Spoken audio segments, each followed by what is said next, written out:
Break के बाद स्वागत है आपका। देख रहे हैं आप सी न्यूज भारत, आपके साथ मैं गौरी वर्मा। वक्त हो चुका है मध्य प्रदेश बुलेटिन का। मध्य प्रदेश के खास बुलेटिन में बात होगी आगरमालवा की, जहां बिना जांच के पत्रकार पर प्रकरण दर्ज होने पर पत्रकार संघ ने पुलिस अधीक्षक को सौंपा ज्ञापन। आगे चर्चा करेंगे छतरपुर की, जहां 16 शराब दुकानों का ठेका नहीं होने के चलते अब आबकारी विभाग स्वयं बेचेगा शराब। और साथ ही बात करेंगे धार की, जहां पुलिस को मिली बड़ी सफलता। बजाज फाइनेंस कंपनी के साथ लाखों की धोखाधड़ी करने वाला आरोपी गिरफ्तार हुआ। तमाम खबरों पर करेंगे विस्तार से चर्चा। खबर आगरमालवा से है, जहां बिना जांच के पत्रकार पर प्रकरण दर्ज होने पर पत्रकार संघ ने पुलिस अधीक्षक को सौंपा ज्ञापन। जी हां, आपको बता दें कि पत्रकार पर बिना जांच कर कोतवाली थाने पर प्रकरण दर्ज किए जाने के विरोध में पत्रकार संघ द्वारा पुलिस अधीक्षक विनोद कुमार सिंह को ज्ञापन सौंपा गया है। क्या कुछ उनके द्वारा बताया गया है, आइए आपको सुनवाते हैं। आज नगर के पत्रकार प्रेस क्लब के सदस्य, मध्य प्रदेश संघीय पत्रकार संघ के सदस्य यहाँ सम्माननीय एसपी साहब से मिलने आए थे। एक मामला हुआ है हमारा पत्रकार धीरज भाड़ा के साथ, जिसमें उसके खिलाफ एक एफआईआर हुई है। बिना जांच पड़ताल की एफआईआर कर ली गई है। उसको लेके पत्रकारों में आक्रोश है कि इस प्रकार की घटनाएं जो होती है ये नहीं होना चाहिए। एक जांच होना चाहिए। जांच होने के बाद ही पत्रकार के ऊपर मामला अगर बनता है तो उस पर एफआईआर होना चाहिए। झूठे मुकदमा कायम नहीं होना चाहिए। लेकिन अभी आए देखने में आ रहा है कि विगत कुछ दिनों से कि पत्रकारों के खिलाफ मामले बिना जांच पड़ताल के एफआईआर हो रही है, मुकदमे दर्ज हो रहे हैं। पत्रकारों को परेशान किया जा रहा है और पत्रकार जो आवेदन देता है उसको नज़रअंदाज किया जाता है। उसी चीज़ को लेकर यहाँ पे आज पत्रकार एसपी साहब से मिले हैं। एसपी साहब ने आश्वासन दिया है कि मैं इस मामले की जांच कराऊंगा। उस समय पत्रकार जितने भी यहाँ मिले हैं एसपी साहब के आश्वासन से संतुष्ट हैं और हमें उम्मीद है कि इसमें सत्यता सामने आएगी। आगरमालवा से सी न्यूज संवाददाता अर्श अहमद कुरैशी की रिपोर्ट। छतरपुर जिले के बिजावर व्रत की 16 शराब दुकानों का नहीं हो सका ठेका। सिंगल टेंडर होने के कारण निरस्त हुआ ठेका। फिर से डाले जाएंगे टेंडर। बता दें कि अब 1 अप्रैल से आबकारी विभाग स्वयं बेच रहा है प्रिंट रेट शराब और इन 16 शराब दुकानों पर तैनात किए गए हैं होमगार्ड जवान। और पुलिस को देखकर शराब लेने वाले अब डर रहे हैं। बता दें कि बिजावर व्रत में कुल 16 लाइसेंसी शराब दुकानें हैं और इन शराब की दुकानों में 1 अप्रैल 2024 से 31 मार्च 2025 तक शराब विक्रय करने के लिए बालाजी एसोसिएशन ग्रुप द्वारा टेंडर डाला गया और ये सिंगल टेंडर था। शासन के नियमानुसार इस टेंडर को पास होने के लिए 2 ग्रुपों का होना आवश्यक था और कोरम पूरा न होने के कारण इस ग्रुप का टेंडर को होल्ड कर दिया गया और अब आबकारी विभाग स्वयं सभी दुकानों पर पुलिस लगाकर शराब बेच रहा है। 30 मार्च आबकारी राजस्व का अंतिम दिवस होता है। उसके उपरांत अगर किसी व्यक्ति द्वारा टेंडर नहीं लिया जाता है तो मदिरा दुकानों का संचालन आबकारी विभाग के माध्यम से किया जाता है। क्योंकि इसमें जो टेंडर राशि थी उसके अनुरूप टेंडर प्राप्त नहीं हुआ है, उसमें कुछ माइनस आया तो टेंडर होल्ड कर दिया गया है। तदुपरांत शासकीय माननीय कमिश्नर महोदय के माध्यम से शासकीय विभागों के संचालन। अभी जैसे आप संचालित दुकान को आप संचालित कर रहे हैं तो इसमें रेट कैसा क्या रखा है आपने? रेट इसमें शासकीय रेट जो आए हमारे पास जो सूची है उसके अनुसार ही बेच रहे हैं।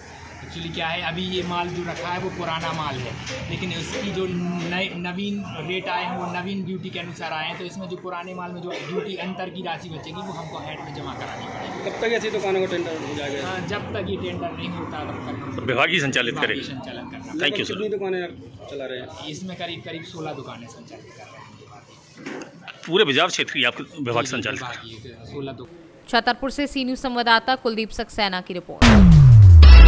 औद्योगिक क्षेत्र पीथमपुर के सेक्टर 1 थाना क्षेत्र को बड़ी सफलता हाथ लगी है। क्षेत्र की बजाज फाइनेंस कंपनी शाखा पीथमपुर द्वारा थाना सेक्टर 1 पीथमपुर पर कूट रचित दस्तावेजों के आधार पर धोखाधड़ी पूर्वक ऋण लेने संबंधी आवेदन दिया गया था, जिसकी जांच करते पाया कि बजाज कंपनी का कर्मचारी अनिकेत पिता पवन पटेल बजाज कंपनी के कस्टमर के दस्तावेजों में मोबाइल के द्वारा ऑनलाइन ऐप के मदद से कूट रचना कर अपने साथी दुकानदारों की मदद से ग्राहकों के नाम पर बजाज फाइनेंस कंपनी से इलेक्ट्रॉनिक वस्तुओं पर भारी ऋण ले रहा था। बजाज फाइनेंस से अधिकृत दुकानदारों द्वारा जिनके नाम से ऋण प्राप्त हुआ है उन ग्राहकों को वस्तु न देकर बजाज के कर्मचारी अनिकेत को ऋण की रकम का नकद भुगतान किया जा रहा था, जिस पर थाना सेक्टर 1 पीथमपुर पर अपराध कायम कर विवेचना में लिया गया। उक्त घटना बजाज फाइनेंस जैसी प्रतिष्ठित कंपनी में होने तथा कीमती लाखों रुपए का ऋण धोखाधड़ी पूर्वक प्राप्त करने घटना होने पर पुलिस अधीक्षक धार मनोज कुमार सिंह द्वारा प्रकरण को गंभीरता से लेते हुए नगर पुलिस अधीक्षक पीथमपुर अमित मिश्रा को जल्द से जल्द आरोपियों की गिरफ्तारी करने हेतु निर्देशित किया गया, जिसके तारतम्य में थाना प्रभारी सेक्टर 1 संतोष दूधी व टीम द्वारा बजाज फाइनेंस कंपनी के सेल्स एग्जीक्यूटिव अनिकेत पिता पवन पटेल को गिरफ्तार किया गया है। जी बताएं सर, आज जो बजाज फाइनेंस को लेकर जो मामला दर्ज हुआ है उसको खुलासा करने के लिए आप बजाज फाइनेंस कंपनी का एक ऑफिस है सेक्टर 1 में, तो उसके मैनेजर आदर्श सिंह है।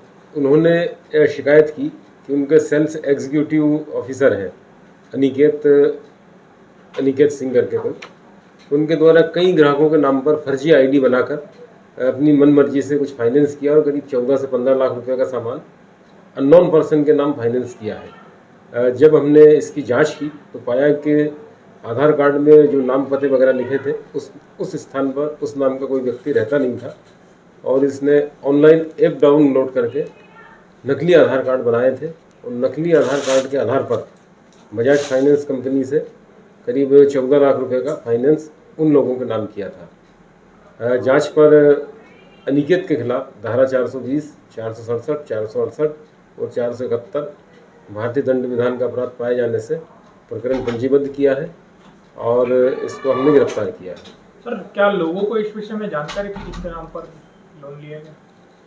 नहीं, इसमें जिन लोगों के आधार कार्ड इसने नकली निर्मित किए थे वो सब काल्पनिक नाम थे, विशेष रूप से ऐसा कोई व्यक्ति नहीं था। इसने कंपनी के साथ काल्पनिक लोगों के नाम से फाइनेंस धार से सी न्यूज संवाददाता कैलाश जोशी की रिपोर्ट। कांग्रेस की लोकसभा रीवा प्रत्याशी नीलम अभय मिश्रा ने कहा कि जिस तरह लोगों का समर्थन मिल रहा है उससे ये प्रतीत होने लगा है कि जनता की भावनाएं कांग्रेस के साथ पूरी तरह से हैं। पिछले 10 साल का भाजपा सांसद का कार्यकाल देखकर जनता पूरी तरह निराश है, भ्रष्टाचार से परेशान है। कांग्रेस प्रत्याशी नीलम अभय मिश्रा ने आज बैकुंठपुर, सिरमौर, पटहरा, ढबोरा, जवा आदि क्षेत्र के कस्बाई इलाके में जनसंपर्क कर रही थी। इस दौरान कररिया, राजगढ़, क्योटी आदि गांव में भी जनसंपर्क के दौरान प्रत्याशी नीलम अभय मिश्रा ने आशीर्वाद मांगा। जनसंवाद के दौरान लोगों ने इस बात की शिकायतें सर्वाधिक की कि फिलहाल इन बाजारों की ओर सांसद द्वारा व्यवस्थापन के लिए कोई कार्य नहीं किया गया। लोगों की समस्याएं गंभीर हैं। इस पर कांग्रेस प्रत्याशी ने आश्वस्त किया कि अगर आपने पर्याप्त समर्थन दिया तो आम आदमी की मूलभूत समस्याओं के निराकरण के लिए वह पूरी ताकत लगाएंगी। मिश्रा ने इस बात पर दुख जताया कि 10 साल सांसद रहने के दौरान भी लोग समस्याग्रस्त बने हुए हैं, जिनकी कहीं कोई पूछ परख नहीं हो रही है। रीवा से सी न्यूज संवाददाता अर्जुन तिवारी की रिपोर्ट। फिलहाल के लिए इस बुलेटिन में बस इतना ही। वक्त है छोटे से ब्रेक का। ब्रेक के बाद फिर हाजिर होंगे बड़ी खबरों के साथ।